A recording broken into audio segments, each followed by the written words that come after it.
Hola, mi amigo querido, qué alegría. Estamos nuevamente juntos para estudiar esta vez la lección número 7 para el 16 de mayo del año 2026. El título de la lección es La oración. Sabes, en cierta ocasión un hombre preguntó a un pastor, ¿cuál es el secreto de una vida cristiana poderosa? El pastor respondió con una sola palabra, oración. Pero el hombre insistió, ¿y después de la oración qué más, pastor? El pastor respondió, más oración. Sabes, mi amigo, la verdad es que muchas veces tratamos a la oración como si fuera un recurso de emergencia. Cuando la vida se complica, cuando llegan los problemas, cuando aparece una crisis o cuando sentimos miedo, entonces oramos. Pero la oración no es para ser usada como si fuera un extintor de incendios espiritual. La oración es el oxígeno del alma. Inclusive la sierva de Dios dice que la oración es la respiración del alma. Es el vehículo a través del cual nos comunicamos con Jesús para disfrutar de la vida en su plenitud. Sí, porque una vida sin Cristo pues es una vida vacía, sin sentido. Cuando Jesús estuvo en esta tierra, dijo que nosotros somos los sarmientos, los ramos de la vid. O sea, Él es la vid, nosotros los ramos. Y un ramo, un sarmiento separado de la vid no puede producir fruto. Y no apenas no puede producir fruto, sino que se seca y no vale para más nada a no ser para el fuego. Bueno, la oración es esa conexión constante con Cristo. Es por eso que yo digo que tenemos que orar 24 horas por día. No necesitas necesariamente estar arrodillado para orar. Lo que pasa es que tienes que aprender a hacer todas tus actividades diarias teniendo a Cristo presente y muchas veces consultando con Él. A veces tú no te pones a pensar solito para resolver algún problema. En lugar de estar pensando solito, ¿por qué no direccionas tu pensamiento a Dios? Estás en espíritu de oración. A eso se llama vivir en espíritu de oración y eso es la conexión constante con Cristo. Esa es la manera en que recibimos la vida espiritual que necesitamos para transitar en este mundo. Sin oración, mi amigo querido, sin oración no existe compañerismo con Cristo. Una persona anda cuando habla con Dios constantemente, ahí está andando con Dios. Una persona es discípula de Cristo cuando conversa con Jesús 24 horas por día, ahí es discípula de Cristo. Bueno, hoy veremos varias enseñanzas de la Biblia para fortalecer nuestra vida de oración. Primero estudiaremos un poco sobre la vida de oración del profeta Elías, bajo el subtítulo de Elías, orar en medio de las crisis. Sabes, el profeta Elías vivió en uno de los momentos más oscuros de la historia de Israel. El rey Acab y la reina Jezabel, su esposa, habían llevado al pueblo a la idolatría. Ahora, es triste, pero los líderes debemos estar siempre vigilantes para no ser instrumentos de perdición en lugar de ser una bendición para nuestros liderados. Bueno, Elías miraba para todos los lados y solo veía cómo el pueblo de Dios había caído en la apostasía. Parecía que el mal había vencido. Pero la historia bíblica dice que Elías oró en el monte Carmelo y ocurrió algo extraordinario. Dios respondió enviando fuego del cielo. Fue una victoria espectacular sobre el maligno y sus secuaces. La Biblia relata de este modo en el primer libro de los Reyes, capítulo 18, versículos 36, 38 y 39. Leo. Cuando llegó la hora de ofrecerse el holocausto, se acercó el profeta Elías y dijo, Jehová Dios de Abraham, Dios de Isaac y de Israel, sea hoy manifiesto que tú eres Dios en Israel y que yo soy tu siervo y que por mandato tuyo he hecho todas estas cosas. Entonces cayó fuego de Jehová y consumió el holocausto, la leña, las piedras y el polvo, y aún lamió el agua que estaba en la zanja. El versículo 39 dice, viéndolo, todo el pueblo se postraron y dijeron, Jehová es el Dios, Jehová es el Dios. Oh querido, qué respuesta extraordinaria de Dios. Sin embargo, poco después ocurre algo sorprendente.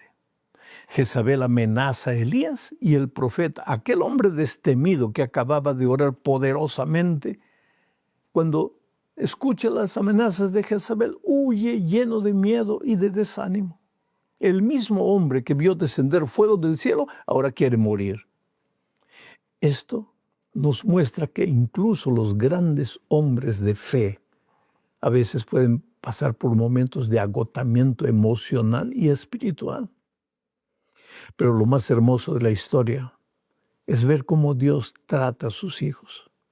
Si tú lees toda la historia en la Biblia, vas a ver que Dios no reprende a Elías con dureza.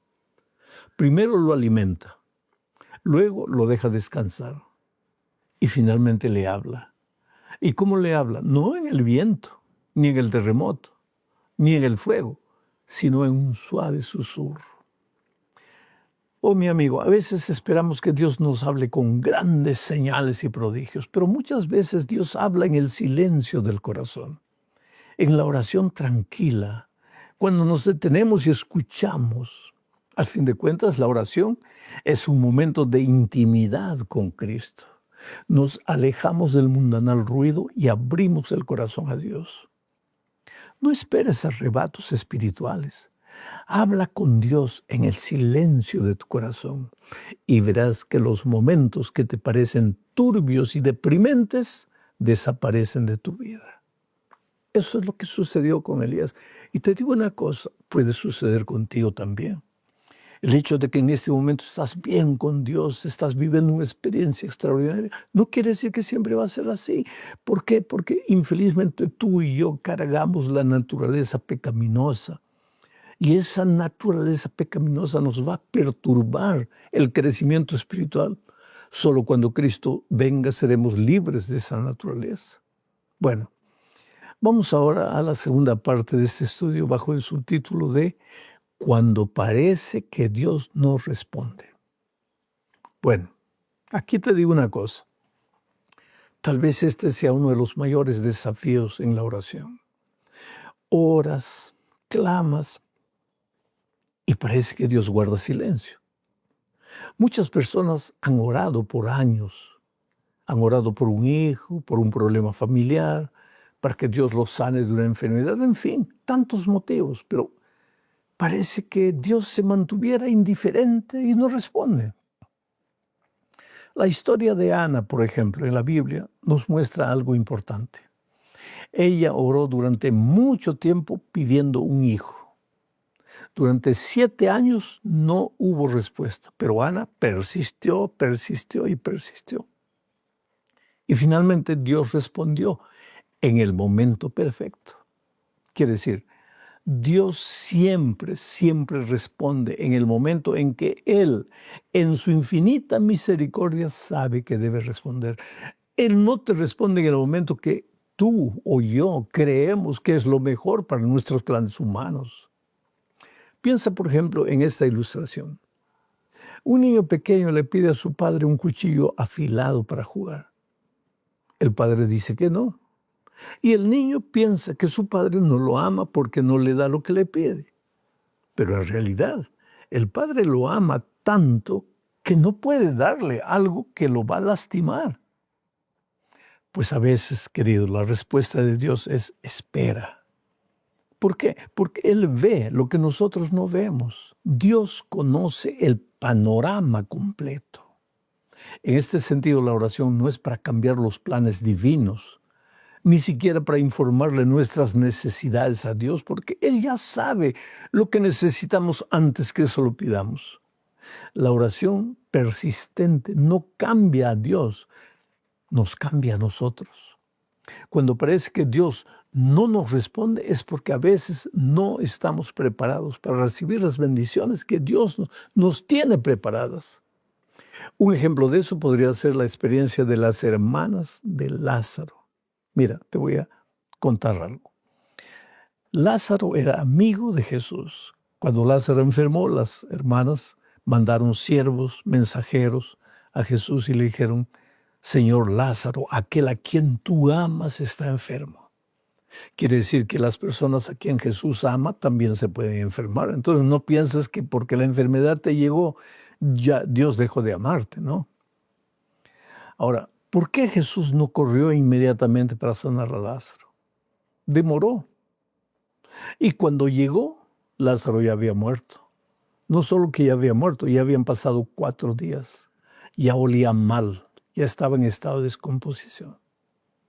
¿Por qué Jesús demoró en responder la oración de las hermanas de Lázaro? ¿Porque no amaba a Lázaro? No. Es que Dios tenía una bendición mucho más grande. ¿Qué es lo que las hermanas de Lázaro estaban pidiendo? Una curación. ¿Y qué es lo que Jesús estaba reservando para ellas? Una resurrección. Así que, querido, cuando se te cierra una puerta, no es porque Dios no te atendió, es porque Dios tiene otra puerta más grande abierta para ti. Cuando pierdes un empleo, no es porque Dios te dejó, es porque Dios tiene un empleo mejor para ti. Tienes que aprender a confiar en Dios. Pero esa tu confianza solo va a crecer en la medida en que tú aprendas a vivir en oración con Dios. Bueno, ahora vamos a la tercera parte de este estudio bajo el subtítulo de Jesús nos enseña a orar. ¿Sabes? Los discípulos observaron la vida de oración de Jesús y quedaron impresionados. Un día le dijeron: Señor, enséñanos a orar. Y Jesús respondió enseñándoles la oración que conocemos como el Padre Nuestro. Esa oración incluye varios elementos importantes. En primer lugar, reconocer a Dios como Padre. En segundo lugar, honrar su nombre, alabar su nombre. En tercer lugar, buscar su voluntad, hacer su voluntad. Cuarto lugar, pedir por nuestras necesidades diarias. Quinto, pedir perdón. Sexto, perdonar a otros. Séptimo, pedir protección contra el mal. Y finalmente, dar gloria a Dios. Esa es una oración modelo. Jesús mostró que la oración no necesitas palabras complicadas. Dios no busca discursos elegantes. Busca corazones sinceros que se abran a Él. Bueno, en la cuarta parte de este estudio veremos que parte de la oración consiste en alabar, confesar, pedir y agradecer. Bueno, muchas veces nuestras oraciones son apenas una lista de pedidos. Pero la Biblia muestra que la oración es mucho más que solo pedir. La oración incluye 4 elementos importantes. Alabanza, quiere decir reconocer quién es Dios. Alabarlo por su amor, por su poder, por su fidelidad. En segundo lugar, confesar. Confesar que cuando nos acercamos a Dios, el Espíritu Santo nos ayuda a confesar, nos hace recordar lo que hemos hecho de malo y confesamos a Dios nuestros pecados. Cuando confesamos, no debemos decir: Señor, perdóname mis pecados. Explica a Dios qué pecados. No porque Él ignore, Él sabe todo, pero porque explicar a Él te hace a ti tener más conciencia de cómo has ofendido el corazón de Dios. En tercer lugar, en la oración deben haber pedidos. Claro que sí. Dios nos invita a presentar nuestras necesidades. Entonces habla con Él como si estuvieras hablando con tu mejor amigo. Nada es demasiado pequeño para Él. Y aquí te cuento la historia que siempre cuento cuando yo era, o mis hijos eran pequeños. Había uno que no le gustaba verdura para nada. Cuando veía verdura en la mesa ya se ponía mal porque sabía que ese almuerzo no iba a ser bueno para él. Entonces un día la esposa sirvió ensaladas y yo le dije al hijo menorcito, cuando lo vi desanimado: haz la oración. Pero yo siempre les enseñé a mis hijos que hay que orar con el corazón abierto. ¿Y sabes lo que él dijo? Señor, estoy triste, porque hoy solo hay planta para comer. Todos se rieron, pero él estaba siendo sincero. Señor, estoy triste, solo hay planta para comer. A veces nosotros oramos y le decimos a Dios lo que creemos que le va a gustar escuchar a Él. Pero Él conoce todo. Entonces, si estás triste, dile que estás triste. Si estás aburrido, dile que estás aburrido. Y si en tu opinión Dios ha hecho algo que no te ha agradado, díselo. Estás herido, resentido, díselo. Abre tu corazón a Dios. Y finalmente, la otra característica de la oración es la gratitud. Y querido, a veces olvidamos agradecer, pero cada día recibimos innumerables bendiciones. Un pastor preguntó una vez a un grupo de niños, ¿cuántos de ustedes dicen gracias cuando alguien les da alguna cosa? Todos levantaron la mano. Después el pastor preguntó, ¿y cuántos le dicen gracias a Dios todos los días? Ahí solo unos pocos levantaron la mano. Bueno, querido, la gratitud abre nuestro corazón a la presencia de Dios.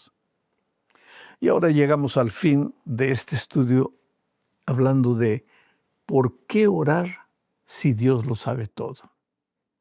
Seguramente alguna vez te has preguntado si Dios conoce tus necesidades, ¿por qué tienes que orar? La respuesta es simple pero profunda. La oración no es para que le informes a Dios alguna cosa que Él no sabe, sino para transformar tu corazón. Como dice la sierva de Dios, la oración no baja a Dios hasta nosotros, sino que nos eleva a nosotros hacia Él. Cuando oramos, reconocemos nuestra dependencia de Dios. Dejamos de confiar en nuestra autosuficiencia y abrimos nuestra vida a la dirección divina. La oración nos cambia y nos vuelve más sensibles a la voz de Dios. La Biblia está llena de historias de personas que oraban. Daniel oraba 3 veces al día, Elías oraba en medio de la crisis, Ana oró durante muchos años, Jesús oraba constantemente y todos ellos experimentaron en común la presencia de Dios en sus vidas. La oración no es solo una práctica religiosa, es una relación viva con el Dios del universo. Tal vez hoy el Espíritu Santo está hablando a tu corazón. Tal vez tu vida de oración se ha debilitado hace mucho tiempo. Tal vez las ocupaciones de la vida han llenado tu agenda y la oración ha quedado en segundo lugar. Pero la buena noticia es que siempre puedes comenzar de nuevo. Dios te sigue esperando. Él quiere escuchar tu voz. Hoy puedes tomar la decisión sencilla pero poderosa, volver a hablar con Dios cada día. Porque cuando un cristiano ora, su fe se fortalece, su corazón se transforma y el poder de Dios comienza a obrar en su vida. Y todo empieza con una simple conversación con Dios. Tú nunca estás solo, querido. Puedes no ver a Jesús con tus ojos físicos, pero Él está a tu lado. Él nunca te abandona. A no ser cuando tú voluntariamente te diriges a lugares a donde por su santidad Dios no puede estar. Pero Dios te ama. Nunca te has ido a un lugar tan lejano de donde no puedas regresar. Nunca has caído tan bajo de donde no puedas salir. Cree en el amor de Dios, confía en el amor de Dios. Que esta semana sea una semana de mucha bendición para ti. Un abrazo. Chao. Hola, mi amigo querido, qué alegría. Estamos nuevamente juntos en esta ocasión para estudiar la lección número 6 para el 9 de mayo del año 2026. El título es Guerreros de Oración. Sabes, un pastor contó una vez la historia de un matrimonio que parecía muy feliz. Vivían juntos desde hace años, compartían la misma casa, dormían en la misma habitación, pero un día la esposa dijo algo que reveló el problema real de aquel matrimonio. Ella dijo, hace mucho tiempo que vivimos juntos, pero hace bastante tiempo que dejamos de hablar. O sea, la relación se había enfriado porque el diálogo había desaparecido. Bueno, querido, algo parecido puede ocurrir en nuestra relación con Dios. Puedes estar yendo a la iglesia toda semana, puedes estar leyendo la Biblia, puedes inclusive llamarte cristiano, pero si dejas de hablar con Dios, tu relación con Él comienza a debilitarse. Por eso la oración es esencial. La oración no es solo un ritual religioso, es una conversación viva con Dios, es abrir el corazón a Dios como si fuera tu mejor amigo. Hoy veremos 5 lecciones que nos enseñan algunos personajes bíblicos sobre cómo convertirnos en reales guerreros de oración. El primer subtítulo habla de Daniel, la fidelidad en la oración. ¿Sabes? Daniel fue uno de los hombres más extraordinarios de la Biblia. Era un hombre sabio, era respetado por los reyes, tenía gran influencia en el gobierno. Pero el secreto de su vida no estaba en su inteligencia, en sus dones, en sus talentos, estaba en su vida de oración. Por eso cuando el rey ordenó matar a todos los sabios de Babilonia, Daniel no entró en pánico. Simplemente fue a conversar con Dios, como siempre lo hacía. Y cuando Dios respondió su oración, revelándole el sueño del rey Nabucodonosor, Daniel hizo algo muy importante. En primer lugar, agradeció inmediatamente a Dios. Daniel sabía algo que nosotros muchas veces olvidamos. Cuando Dios responde nuestras oraciones, debemos darle gloria, debemos agradecerle. Pero el momento más impresionante en la vida de Daniel ocurre en el capítulo 6 de su libro, cuando se decretó una ley que prohibía orar. Daniel continuó haciendo lo mismo que siempre hacía. Abrió su ventana y oró 3 veces por día mirando a Jerusalén. No cambió su rutina, no escondió su fe, no se avergonzó del hecho de que era un hombre de oración. Daniel entendía que la oración no es un recurso de emergencia. La oración es un estilo de vida. Es por eso que alguien dijo, muchas personas usan la oración como un extintor de incendios cuando Dios quiere que sea el aire que respiramos. Oh querido, cada respiración de Daniel era una oración. Ahora viene una pregunta. Si Daniel oraba 3 veces al día, ¿cómo es que cada respiración de Daniel era una oración? ¿Significaba eso que Daniel solo respiraba 3 veces al día? No, claro que no. Aquí es necesario saber que existen 2 tipos de oración. Primero, la oración formal, la oración establecida, no formal de formalidad, sino de establecida. Esa oración que tú haces cuando te arrodillas, cuando conversas con Dios, en la mañana, a mediodía, en la noche, antes de dormir, bueno, oración establecida. Pero esa no es la única manera de orar. Existe la oración informal, o sea, tú puedes continuar con tus actividades a lo largo del día, pero conversando con Dios, teniendo en mente que Dios está a tu lado, manejando tu carro, hablando con Dios, comiendo, hablando con Dios, trabajando, cuando te preguntas cómo hago esto, consulta con Dios. Haz en tu mente, haz un hecho real. Imagina Dios a tu lado. Esa es la oración informal. Es por eso que yo muchas veces digo, tenemos que orar 24 horas por día. El otro día, mi nieta, cuando era pequeñita, tenía 10 años, me hizo una pregunta. Pero, abuelito, ¿y si voy a orar 24 horas por día, a qué hora voy a estudiar, a qué hora voy a dormir? Porque ella no entendía que podemos estudiar, podemos ir a la cama, podemos lavarnos los dientes, podemos bañarnos conversando con Dios. Esa es la oración informal. Bueno, vamos a la segunda parte de este estudio. El subtítulo es La postura en la oración. Sabes, querido, la Biblia muestra que las personas oraban de muchas maneras. Algunas personas oraban de pie, otras oraban sentadas, postradas de rodillas. No existe una única postura obligatoria. Claro que arrodillarse expresa algo importante, expresa humildad. Cuando te arrodillas, estás diciendo con tu cuerpo algo que tu corazón debe reconocer. Dios es soberano. Sabes, un misionero contó que en cierta ocasión visitó una iglesia en África. Los creyentes caminaban kilómetros para reunirse y cuando comenzaba el momento de oración, toda la iglesia se arrodillaba sobre el suelo. Era de tierra, a veces piedra. El misionero dijo que comprendió algo profundo viendo aquella escena. La oración no depende del lugar, depende del corazón. ¿Sabes? Podemos hablar con Dios caminando. Esta es la oración informal. Podemos conversar con Él trabajando o conduciendo el vehículo.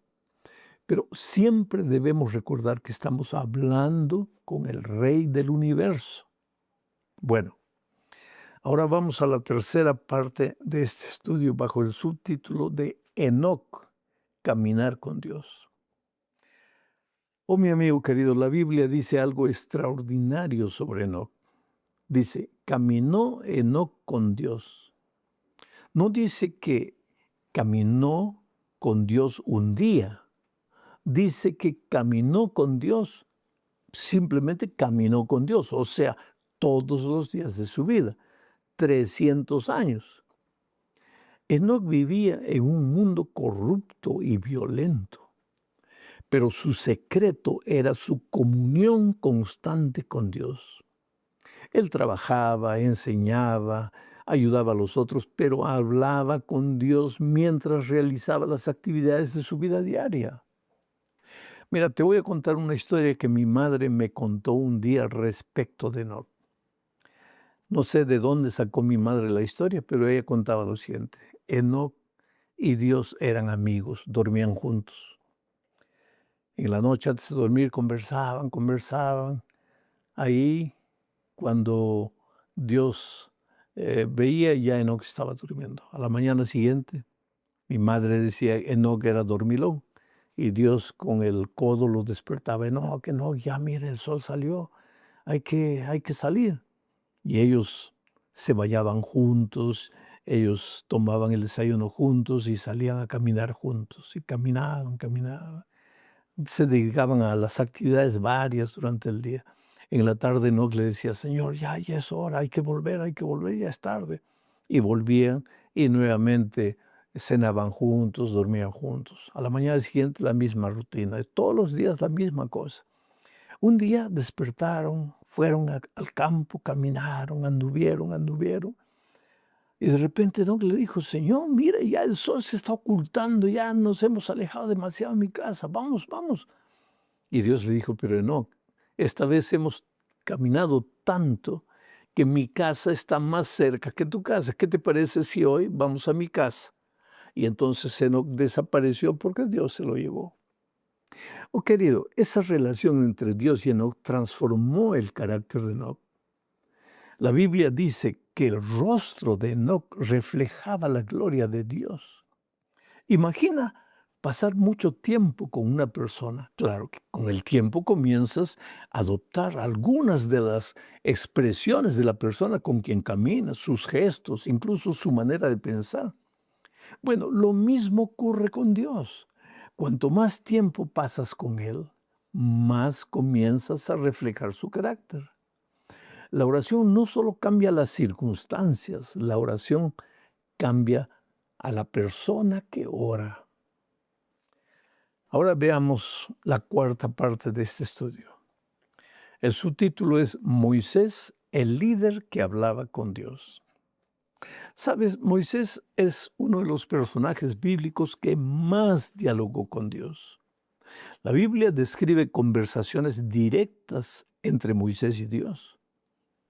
El secreto del liderazgo de Moisés no era su talento, era su relación constante con Dios.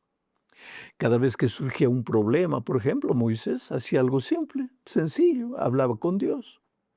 Cuando el pueblo tenía hambre, ¿qué hacía Moisés? Clamaba a Dios. Un día el pueblo estaba queriendo agredir a Moisés, diciendo, ¿para qué nos sacaste la tierra de Egipto? Porque allá éramos esclavos, pero teníamos comida. Aquí tenemos libertad, pero estamos muriendo de hambre. ¿Y qué hizo el líder? Moisés fue a Dios. Le dijo, Señor, ¿y ahora qué hago?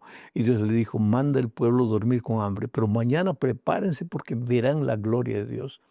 Y el pueblo esa noche durmió con hambre, pero a la mañana siguiente, cuando despertaron, el desierto estaba blanco porque durante la noche había caído el maná del cielo. Ellos vieron la gloria de Dios. Quiere decir, Moisés oraba y Dios hacía caer el pan del cielo. Cuando el pueblo tenía sed, Dios hacía brotar agua en la roca. Moisés oraba y pues el pueblo podía tomar el agua. Cuando el pueblo pecaba, Moisés oraba y Dios otorgaba su perdón. Incluso cuando su propia hermana lo criticó, Moisés hizo algo extraordinario.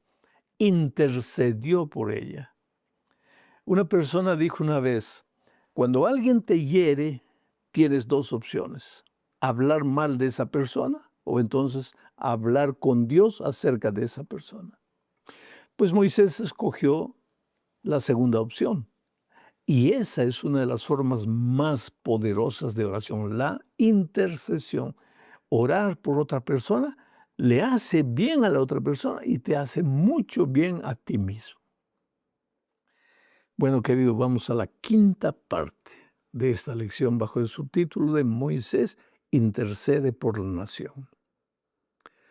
¿Sabes? Uno de los momentos más impresionantes ocurre cuando el pueblo de Israel adoró al becerro de oro.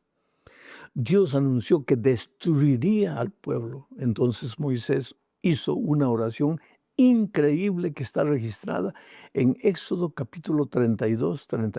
Voy a leer el texto. Mira lo que dice Éxodo 32. Que perdones ahora su pecado y si no, ráeme ahora de tu libro que has escrito. Oh, querido, Moisés estaba dispuesto a sacrificarse por su pueblo. Eso revela algo profundo sobre la verdadera oración. La oración no es solo para pedir bendiciones egoístas, dame. La oración es amar a otros delante de Dios. Jesús enseñó lo mismo cuando dijo, orad por los que os persiguen. De este modo, la oración intercesora refleja el corazón de Cristo. Cuando observamos estas historias, como la de Moisés, de Enoc, la de Daniel, descubrimos algo claro. Los grandes hombres de Dios tenían algo en común. ¿Qué hacían? Oraban. Daniel oraba constantemente. Enoc caminaba con Dios en espíritu de oración.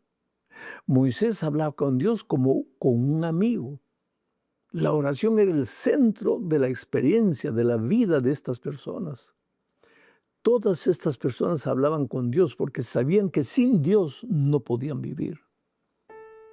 Hoy, mi amado, Dios sigue buscando personas que se conviertan en guerreros de oración. No personas perfectas ni extraordinarias, simplemente personas que estén dispuestas a hablar con Dios. Tal vez tu vida está llena de preocupaciones. Tal vez enfrentas tantos problemas que no sabes cómo resolver. La buena noticia es que Dios sigue escuchando a sus hijos. La oración sigue abriendo puertas y la relación con Dios comienza con algo simple. Habla con Él hoy. Hoy puedes tomar una decisión. Convertir la oración en parte esencial de tu experiencia cristiana. Porque cuando un cristiano ora, el Señor escucha, la fe crece y el poder de Dios comienza a manifestarse en tu vida. No te desanimes, querido. A veces cuando la tristeza viene, cuando las dificultades llegan, nosotros dejamos de orar porque nos concentramos en nuestros problemas. Yo no niego el hecho de que vivimos en un mundo de problemas. Pero es cuando el problema llega, cuando más debemos clamar a Dios. Aunque nos parezca que Él no nos oye, sigue clamando a Dios, porque la oración no cambia a Dios, la oración te cambia a ti. De repente, en medio de la tristeza, te comienzas a despertar y te das cuenta que te estás ahogando en un vaso de agua. Dios te ama, Dios te protege, Dios te cuida. Y que esta semana sea una semana de muchas, muchas bendiciones para ti. Un abrazo, que Dios te bendiga. Hola, mi amigo querido, qué alegría. Recuerda, tú eres la cosa más linda que Jesús tiene en esta tierra, con tus defectos, con tus errores, con tu presente, con tu pasado. Tú eres precioso para Dios. Tu valor no depende de lo que las otras personas piensen acerca de ti. Tu valor fue escrito con sangre en la cruz del Calvario. Bueno, vamos a estudiar la lección número 5 para el 2 de mayo del año 2026. El título de la lección es ¿Cómo estudiar la Biblia? Sabes, en el siglo XVI, un joven estudiante llamado Martín Lutero entró a la biblioteca de su universidad y encontró un libro enorme encadenado a la mesa. Era una Biblia. En aquella época, la mayoría de las personas nunca había visto una Biblia completa. Lutero comenzó a leerla con fascinación y más tarde escribiría algo que revela su pasión por la palabra de Dios. Él escribió lo siguiente: durante varios años he leído la Biblia 2 veces al año. Si ella fuera un gran árbol y cada palabra una rama, yo habría querido tocar cada una para descubrir lo que tenía. Oh, mi querido amigo, hoy la situación es completamente diferente. Tenemos Biblias en nuestras casas, en nuestros teléfonos, en nuestros estantes. Pero entonces vuelvo a repetir una pregunta que hice la semana pasada. ¿Estamos realmente encontrándonos con Dios en las páginas de la Biblia? Porque la Biblia no es solo un libro religioso, es la historia del Dios del universo intentando acercarse a ti. Porque la verdad es que, aunque la vida te golpee, Dios te ama, Dios se interesa personalmente por ti y desea entrar en tu vida y participar de tus decisiones, pero solo puede hacerlo a través de su palabra. En la lección de esta semana veremos 5 consejos sencillos, pero poderosos para estudiar la Biblia de una manera que transforme tu vida. El primer subtítulo de este estudio es prioridad. ¿Sabes? Uno de los mayores obstáculos para estudiar la Biblia hoy no es la incredulidad, sino la falta de tiempo. Muchas veces abres la Biblia con prisa, lees un versículo rápido, haces una oración corta y sigues corriendo atrás de tus actividades. Pero hay un consejo inspirado que dice algo profundo. Obtendremos poquísimo beneficio de una lectura precipitada de las Escrituras. Yo en ton de broma, pero a modo de ilustración, siempre digo que hay 2 maneras de estudiar la Biblia. Como el gallo o como el toro. Sí, porque la Biblia es el alimento del cristiano y hay 2 maneras de comer el alimento, como el gallo y como el toro. ¿Cómo es el gallo? Pues el gallo tiene buche, entonces el gallo no mastica, el gallo traga, coloca cada grano de maíz, pa, pa, pa, pa, pa, pa, sí, corriendo rápido. Ahora, ¿cómo es el toro? Si tú observas el toro durante la noche, está masticando toda la noche. A ese hecho se le llama rumiar, está rumiando. Bueno, la Biblia no puede ser estudiada así como el gallo, como el maíz. Tiene que ser estudiada como el toro rumia. Hay que rumiar la palabra de Dios, hay que leerla, reflexionar, pensar, meditar. La Biblia no fue escrita para ser leída con prisa, no, no, no. Fue escrita para ser meditada, para reflexionar en ella. Imagina que alguien te envía una carta de amor muy importante. No la lees corriendo mientras sales de la casa. La lees despacio, la vuelves a leer, reflexionas en cada palabra. Pues la Biblia es exactamente eso, una carta de amor que Dios te ha escrito. Por eso necesitas decidir conscientemente dedicar tiempo a Dios. Así como cuidas de tu salud con ejercicio, alimentación, tiempo, tu vida espiritual necesita también tiempo diario para Dios. Jesús lo explicó claramente al afirmar, permaneced en mí. Ese permanecer significa relación. Y la relación con Dios no crece por accidente, crece por decisión. Al final, ¿qué sería de tu vida? ¿Qué serías tú si no tuvieras a Dios en tu vida? Tú eres solo una nube que el viento lleva de un lado para otro, polvo que desaparece. Eres hoy, mañana dejas de ser. Por eso necesitas alimentarte de la palabra de Dios. Vamos a la segunda parte de este estudio bajo el subtítulo de El mejor lugar. Te diré una cosa, la segunda clave para un estudio eficaz de la Biblia es tener un lugar específico para encontrarte con Dios. No es que no puedas encontrarte con el Señor en cualquier lugar, sino que cuando tienes un lugar en tu vida, un lugar específico para estudiar la Biblia, te resulta más fácil. Creas como si fuera un buen hábito. Nuestra vida está hecha de hábitos. Nos bañamos todos los días, nos lavamos los dientes 3 veces por día, después de cada reflexión, de cada comida. Entonces, cría también un hábito para el estudio de la palabra de Dios. Te voy a leer lo que dice Marcos capítulo 1, versículo 35. Mira, levantándose muy de mañana, siendo aún muy oscuro, salió y se fue a un lugar desierto y allí oraba. Aquí vemos que Jesús buscaba un espacio de silencio. Imagina esa escena, el amanecer sobre el mar de Galilea, el mundo aún durmiendo y Jesús en comunión con su Padre. Ahora dime, si el Hijo de Dios necesitaba ese momento diario con el Padre, ¿cuánto más tú y yo? Muchas familias se desintegran porque las personas viven bajo el mismo techo, pero no pasan tiempo juntas. La relación se enfría. Con Dios ocurre algo parecido. La relación se fortalece cuando existe un lugar de encuentro diario con Dios.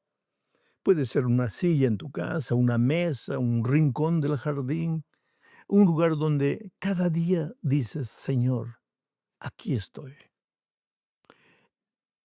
Escoge hoy mismo un lugar en tu casa, en tu lugar de trabajo, donde sea, pero sepárate de la gente y pasa tiempo con Dios, leyendo la palabra del Señor. Hoy es fácil porque no necesitas andar con un libro en la mano, porque la Biblia puede estar aquí en tus manos, en el celular, pero tienes que leer la palabra de Dios con paciencia, con tranquilidad, pero todos los días. Vamos a la tercera parte de este estudio bajo el subtítulo de Estudio profundo de la Biblia. Y aquí veremos que leer la Biblia no es lo mismo que estudiarla. El estudio profundo implica reflexionar, preguntar y escuchar. Hay 3 prácticas que pueden ayudarte en este proceso. Primero, orar. O sea, cuando te diriges al lugar que ya has establecido para encontrarte con Dios, antes de leer, debes pedir al Espíritu Santo que abra tu mente. Sin la guía de Dios, puedes leer las palabras, pero perder el mensaje. Porque si el Espíritu de Dios inspiró a sus escritores bíblicos para escribir el mensaje, solo el Espíritu de Dios puede iluminar tu mente para que entiendas correctamente el mismo mensaje de Dios. Porque si el Espíritu no ilumina tu mente, vas a tener una interpretación incorrecta de la Biblia. La mente humana por más bien intencionada que sea, solo tiene la capacidad de entender las cosas de esta vida. Pero para entender las cosas espirituales necesitas una mente espiritual. Segundo consejo, escribe. Escribir lo que lees te obliga a pensar. Cuando anotas lo que aprendes, la palabra de Dios comienza a arraigarse en tu corazón. Un profesor una vez dijo a sus alumnos, lo que solo escuchas, lo olvidas. Lo que lees, lo recuerdas un tiempo, pero lo que escribes, lo haces parte de ti mismo. Pues lo mismo ocurre con la palabra de Dios. Escribe. El problema es que, por ejemplo, hoy día escribir en el computador es diferente cuando se escribía con la mano. Cómprate un cuaderno, agarra un lapicero. ¿Quieres grabar un pensamiento en tu mente, un pensamiento bíblico? Escríbelo con la mano. Estarás practicando tu caligrafía, porque hoy día existe cada caligrafía horrible. Y al mismo tiempo estás ayudándote a ti mismo a que los conceptos bíblicos permanezcan en tu mente.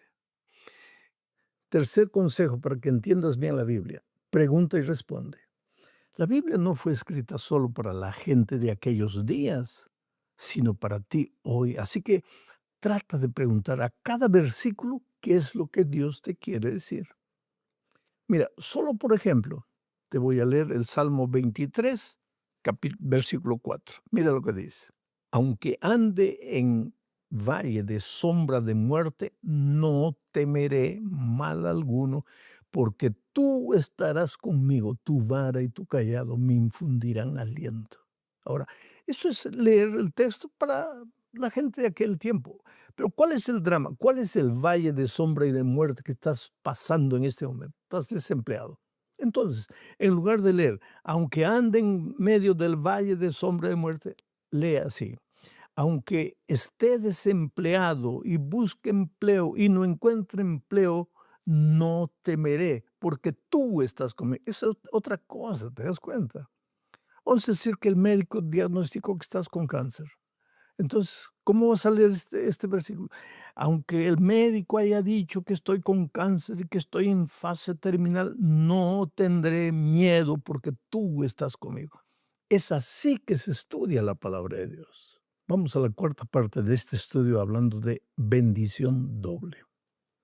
Mira, cuando cuentas a alguien lo que Dios te enseñó en su palabra, la verdad se vuelve más clara y más profunda para ti. Tu fe se fortalece cuando la compartes con otro. El estudio de la Biblia no es solo para quedarse en tu mente. Dios quiere que seas una bendición para otros. Mira lo que dice Isaías capítulo 50, versículo 4. Jehová el Señor me dio lengua de sabios para saber hablar palabras al cansado. Despertará mañana tras mañana, despertará mi oído para que oiga como los sabios. Este versículo enseña que cuando estudias la Biblia cada día, Dios no solo te habla a ti, sino que te prepara para hablar a otros. Es como encender una vela. Cuando enciendes otra vela con la primera, la luz no disminuye, se multiplica. Lo mismo ocurre con la palabra de Dios. Cuando compartes lo que aprendes, la bendición se multiplica. Tu fe crece y la fe de los otros también crece. Por eso el estudio de la Biblia produce una doble bendición. Primero para ti y también para las otras personas con las que compartes el Evangelio. Bueno, mi amigo querido, llegamos al fin de este estudio bajo el subtítulo de Tan dulce. Para eso hay que leer el Salmo 119, versículo 103. Dice algo hermoso, ¿sabes? Cuán dulces son a mi paladar tus palabras, más que la miel. La Biblia es comparada con la miel porque nutre el alma. El mundo te ofrece muchas cosas que parecen dulces. Éxito, por ejemplo, placer, entretenimiento. Pero muchas veces estas cosas son dulces en tu boca, pero dejan vacío tu corazón. La palabra de Dios es diferente. Su dulzura sana el alma. Un hombre contó que durante una crisis profunda en su vida comenzó a leer un salmo cada mañana. Al principio lo hacía medio sin ganas, pero con el tiempo dijo algo interesante. La Biblia no cambió inmediatamente mis circunstancias, pero cambió mi corazón. Eso es lo que hace la palabra de Dios. Trae vida al alma. Mi amigo querido. La Biblia no es simplemente un libro antiguo. No es un libro de historia, geografía, cronología. No. Es el instrumento a través del cual Dios te habla, te guía, te corrige, te anima, te transforma. Pero la Biblia cerrada no transforma a nadie. Solo la Biblia abierta y un corazón dispuesto. Tal vez hoy el Espíritu Santo te está recordando algo. Tal vez has estado demasiado ocupado. Tal vez la Biblia ha permanecido cerrada durante mucho tiempo. Pero Dios te sigue invitando. Buscadme mientras pueda ser hallado, dice. Hoy puedes tomar una decisión sencilla pero poderosa. Dedicar tiempo cada día a encontrarte con Dios en su palabra, a través de su palabra. No se trata de leer mucho, se trata de encontrarte con Dios. Porque cuando abres la Biblia con humildad, Dios abre tu vida a una dimensión de triunfos y victorias. Y todo comienza con algo muy simple. Abre la Biblia y deja que Dios te hable. Dios te bendiga. Un abrazo. Chao.